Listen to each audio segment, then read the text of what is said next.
Hello, everyone. I'm Sarah. Thank you for being here with me today in this wonderful place called Black Screen History. Tonight, we will learn about authoritarianism in early 19th century Europe. Before the Fascists and Communists, they were the Monarchists.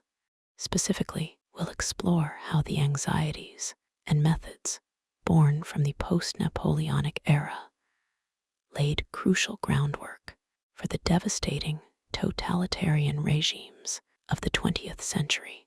In the current age of liberal democracy, any deviation from the idealized vision of a perfectly free and open society often triggers alarm bells ringing with the specter of fascism or communism. We perceive modern liberal civilization as standing on a precarious edge, where a single strong gust of obscurantism, a return to intolerance, irrationality, or suppression of knowledge, could potentially send it hurtling towards an abyss reminiscent of concentration camps and gulags. The perceived natural end state of unchecked authoritarianism is often seen as genocide and mass liquidation. Without the structures of liberalism, life was supposedly nasty, brutish, and short. However, this narrative conveniently overlooks a critical fact. Fascism and communism were not the first to harness modern techniques of control or invent the tools of repression. Many of the methods employed by 20th century totalitarian governments had their origins in regimes that were far milder but still distinctly authoritarian.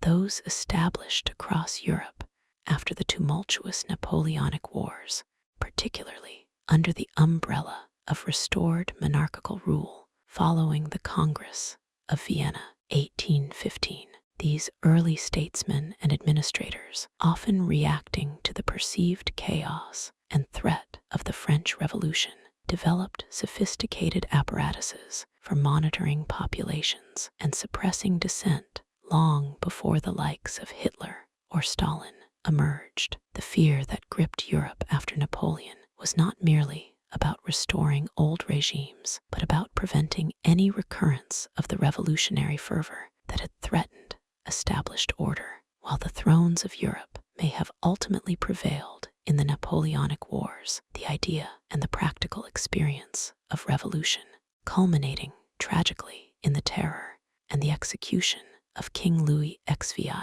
remained a potent source of anxiety for many. The head of every monarch rested precariously upon their shoulders, not just from popular unrest, but from the constant threat of another upheaval that could topple them as easily as it had threatened to do so with France's revolutionary leaders. To prevent this perceived danger, European powers implemented regimes steeped in repression. This was a direct response to the Enlightenment ideals, liberty, equality, fraternity, which fueled the revolutions and were now seen as dangerously destabilizing forces, threatening traditional hierarchies and social order. The old certainties needed protection, and new methods of ensuring compliance were developed. One of the most significant innovations in this regard was the development of modern policing, transforming it from a primarily administrative function into a powerful instrument for state control. Before the French Revolution, police forces were uncommon occurrences, largely confined to specific cities or states with ancient traditions, like parts of the Habsburg Empire.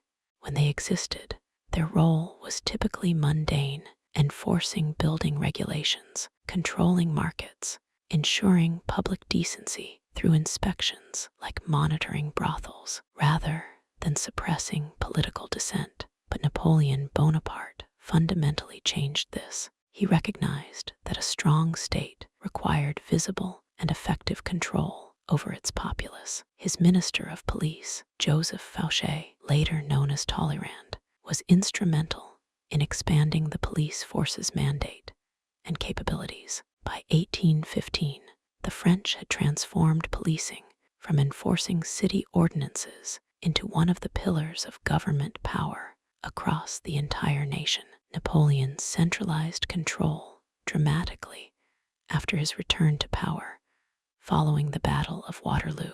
Though Fouché effectively ran much of this, he expanded the authority of the police to include all of France, making them ubiquitous enforcers. Their remit was broadened significantly. Rooting out political subversives became a core function.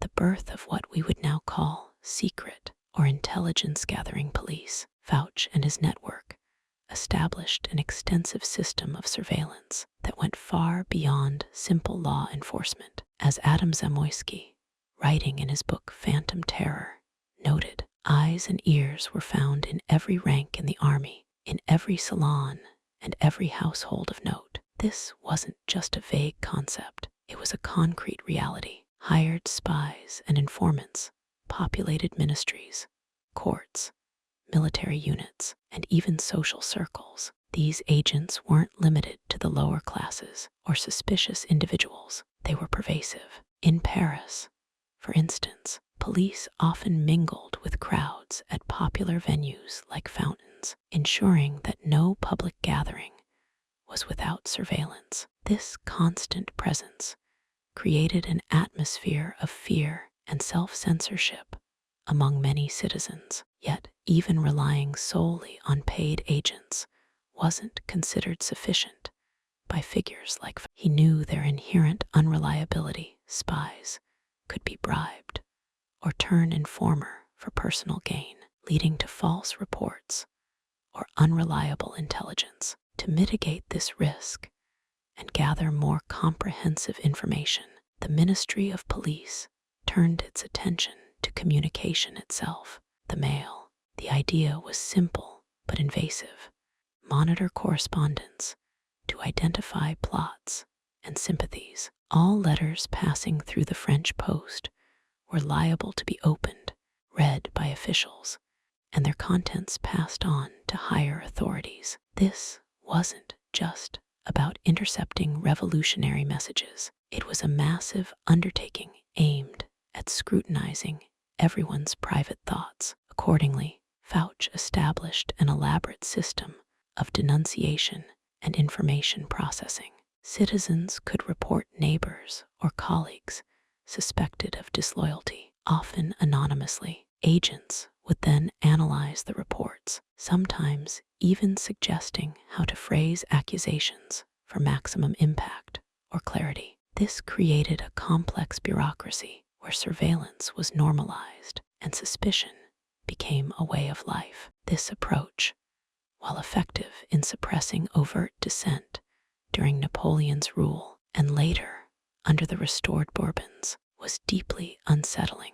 Despite decrying Napoleon as an illegitimate usurper, even calling him Satan incarnate in some radical circles, most of the European monarchies that emerged post-Vienna would adopt and intensify these very methods. A prime example occurred with Joseph Fouché himself, who served briefly again under King Louis XVI, the restored Bourbon king. After the Congress of Vienna, his reputation as a regicide responsible for the death of Louis XVI during the Revolution was deeply unpopular, leading to his dismissal shortly thereafter. However, the vast apparatus he had built, the centralized police network focused on surveillance and information gathering, remained intact. The restored ancient regime saw this not just as a tool, but as an essential component to maintain stability and prevent the dangerous idea of revolution from resurfacing.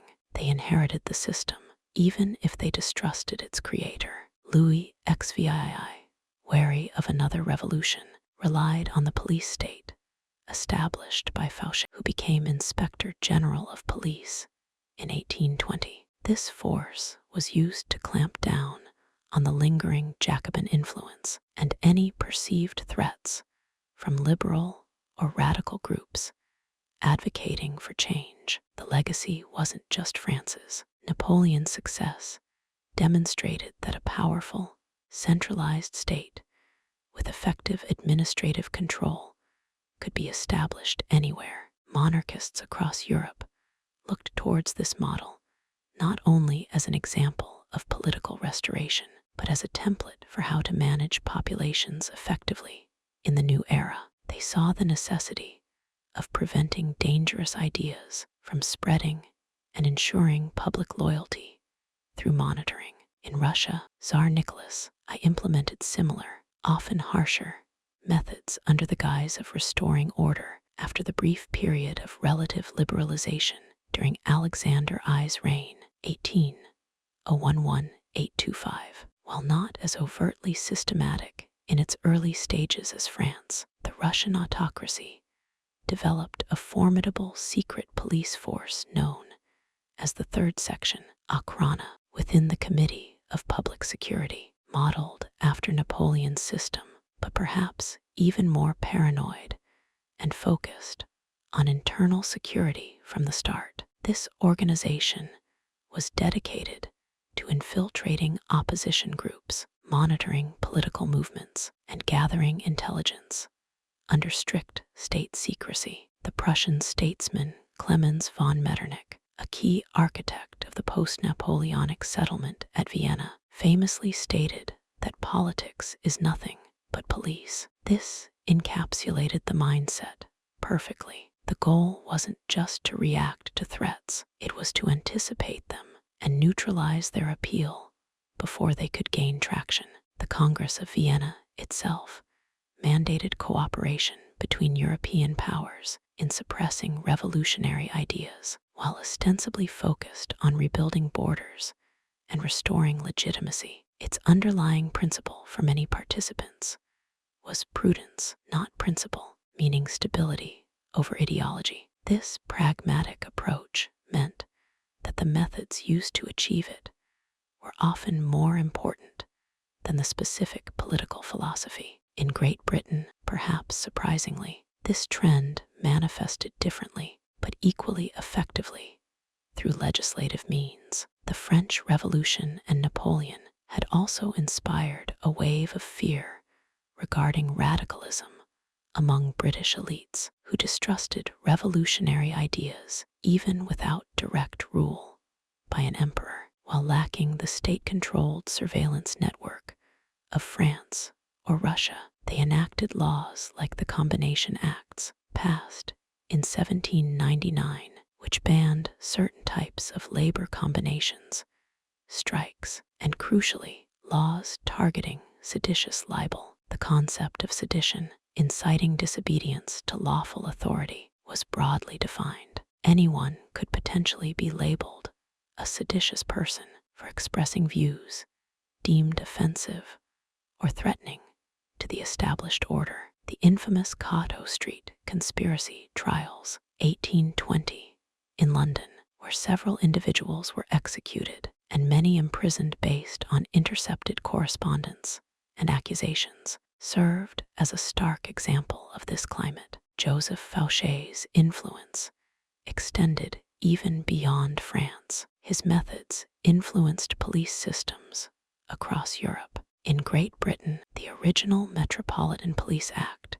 of 1829, under Sir Robert Peel, who later passed elements to his infamous 1815 Act, aimed for broader public surveillance than just London. While not initially focused on political dissent in the same overt way as Fouché's police, it included provisions for monitoring vagrancy and crime, but also incorporated principles of systematic data collection that would become standard. The Prussian state, under Otto von Bismarck, after unification, 1871, provides another crucial example. While not a monarchy in the immediate post-Vienna sense, its authoritarian nature required robust internal security. The Geheime Polizei, secret police, though perhaps less focused on mass surveillance of private correspondence than paid agents and patrols, used systematic intelligence gathering,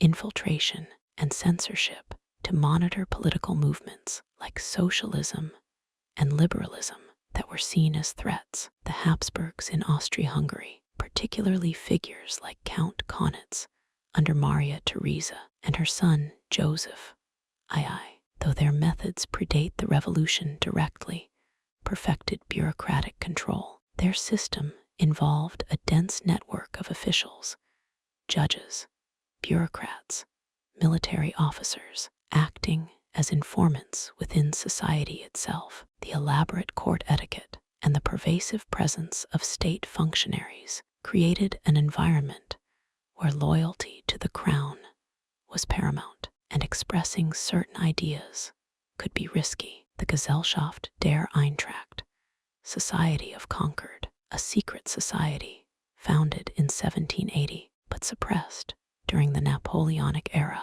demonstrated how even pre-revolutionary groups were viewed with suspicion.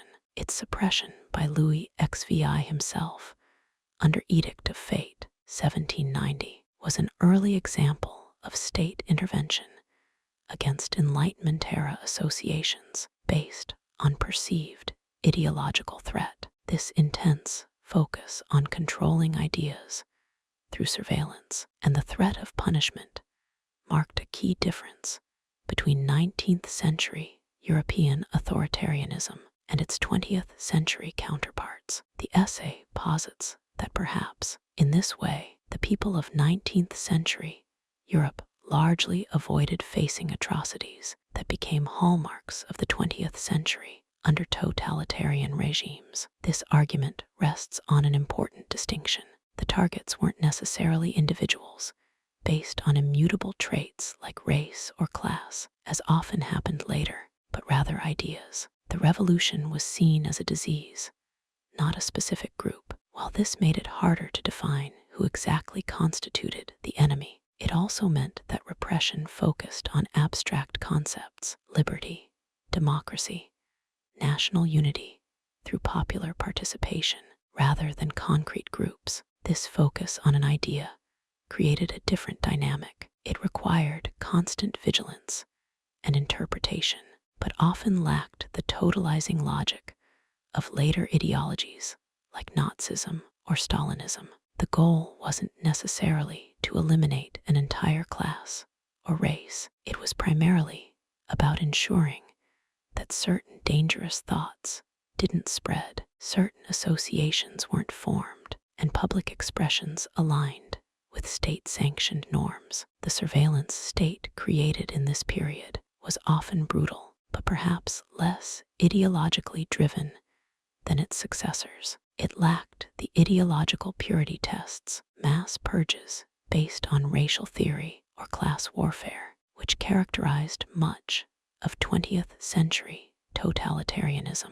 The repression was targeted at specific political stances perceived as dangerous: Jacobinism, socialism, Freemasonry, republicanism. But these were often fluid concepts rather than fixed categories like Jew or Untermensch. Furthermore, the sheer scale and nature of control differed. While 19th century police states certainly created fear and enabled widespread arrests and trials without due process, the infamous affair du sulfate in France under Fauchet involved fabricated plots leading to arrests. They didn't typically resort to mass industrialized terror campaigns or systematic state-sanctioned violence against entire populations based on ideology. The concentration camp system wasn't developed yet. The tools for mass internment and torture were not refined as instruments of policy, but rather existed in a more fragmented, localized form. The methods certainly overlapped. Secret prisons with harsh conditions existed under Napoleon, like Les Invalides. Extensive surveillance networks monitored private lives. Censorship was common, and dissenters faced real risks. But the scale and systematic application aimed at eliminating an entire way of thinking were arguably less developed or enforced in the same brutal ways later. The 19th century saw these methods evolve further, becoming more institutionalized and technologically refined, though still relatively primitive by today's standards. The telegraph allowed for faster communication between police forces. Photography offered new possibilities for documentation. Statistical analysis began to be used to understand populations and potential dissenting trends. However, the foundational blueprint, the centralized state, the network of informants, the pervasive surveillance, and the willingness to use these tools against citizens themselves was already established. In conclusion, while we often look back on 19th century Europe as a period of reaction against revolution, it's crucial to remember that this reaction involved far more than just restoring thrones. It entailed creating powerful new instruments for state control based directly on the lessons learned from the revolutionary era itself. The policing and surveillance techniques developed by figures like Fauché, implemented across various forms of government in France, Russia, Great Britain via Peel's Act, and other powers under the guidance of thinkers like Metternich, were not mere historical footnotes, but a direct lineage to modern authoritarianism. They demonstrated that the capacity for sophisticated state control existed long before the 20th century's infamous dictatorships. These early forms of surveillance and repression, born from fear rather than overt ideology, created societies where citizens lived under constant scrutiny, their private lives open to interpretation by the state, and their thoughts potentially subject to punishment. They show that the battle against dangerous ideas, though perhaps less ideologically driven in intent initially, still required immense power and secrecy. This historical legacy reminds us that the tools of control are not solely products of our current era, but have deep roots, evolving continuously rather than appearing fully formed with modernity. Understanding this history is vital to recognizing how easily established norms can slide towards more extreme forms when fear becomes a governing principle.